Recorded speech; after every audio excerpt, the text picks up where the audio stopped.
আজকে আপনাদেরকে তৈরি করে দেখাবো দারুণ মজার পটেটো ফ্রাইস।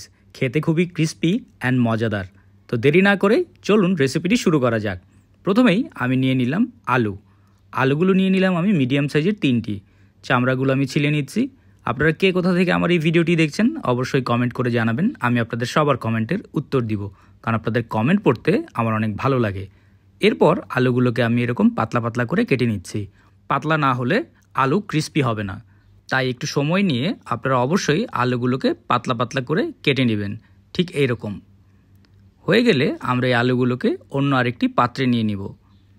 এরপর এই পাত্রের উপর আমি দিয়ে দিব পানি। আমরা পানি দিয়ে ভালোভাবে আলুগুলোকে ধুয়ে নিব, কারণ আলুর ভিতরে কষ থাকে। তো ভালোভাবে ধুয়ে নিলে সেই কষগুলো বেরিয়ে আসবে। তার জন্য আপনাকে একটু কষলে আলুগুলোকে ধুতে হবে। আলুগুলো ধোয়া হয়ে গেলে আমরা এই আলুর ভিতরের পানিটা ফেলে দিব। ফেলে দিয়ে আমরা আলুকে রেখে দিব। এরপর আমরা দিয়ে দিব বাকি উপকরণগুলো। প্রথমে আমি দিয়ে দিব 2টি ডিম। এই রেসিপিতে আমাদের লাগবে 2টি ডিম। আপনারা 2টি ডিম ব্যবহার করবেন। ডিম দুটিকে আমরা এর উপরে ভেঙে দিয়ে দিব। এরপর আমরা দিয়ে দিব সামান্য পরিমাণে লবণ। তারপরে দিয়ে দিব লাল মরিচের গুঁড়ো।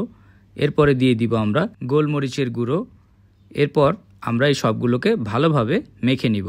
সবগুলোকে খুব ভালোভাবে মেখে নিতে হবে, যাতে কোনো অংশ বাদ পড়ে না যায়। আপনারা খেয়াল রাখবেন যাতে কোনো আলু বাদ পড়ে না যায়। যদি মশলা এর গায়ে ভালোভাবে না লাগে তাহলে খেতে ভালো লাগবে না। মাখা হয়ে যাওয়ার পর আমি এর উপরে দিয়ে দিব ময়দা।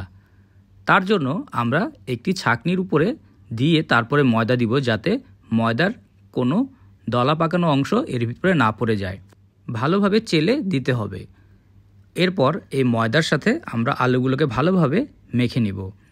এখন আমি হাত দিয়ে মেখে নিচ্ছি, যাতে আলুর গায়ে ভালোভাবে ময়দা লেগে যায়। ময়দা যখন আলুর গায়ে ভালোভাবে লাগানো হয়ে যাবে তখন আমরা এগুলোকে ভাজতে নিয়ে যাব।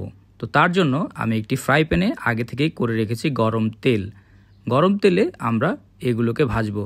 তারপর আমরা এগুলোকে একটি একটি করে গরম তেলের উপর ছেড়ে দিব। সবগুলোকে একসাথে দেওয়া যাবে না, তাহলে দলা পেকে যেতে পারে।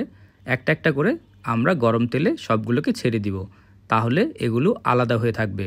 আমরা 5 মিনিটের মতো অল্প আঁচে এগুলোকে ভাজবো। এরপর একটি চামচের সাহায্যে উল্টে দিব।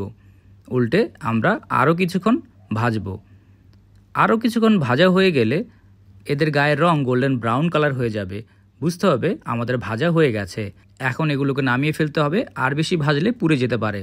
দেখতেই পাচ্ছেন খুব সহজেই আমরা কিভাবে পটেটো ফ্রাইস ঘরে তৈরি করে ফেললাম। এটি খেতে খুবই ক্রিস্পি অ্যান্ড খুবই সুস্বাদু। আপনারা বাসায় ট্রাই করে দেখবেন।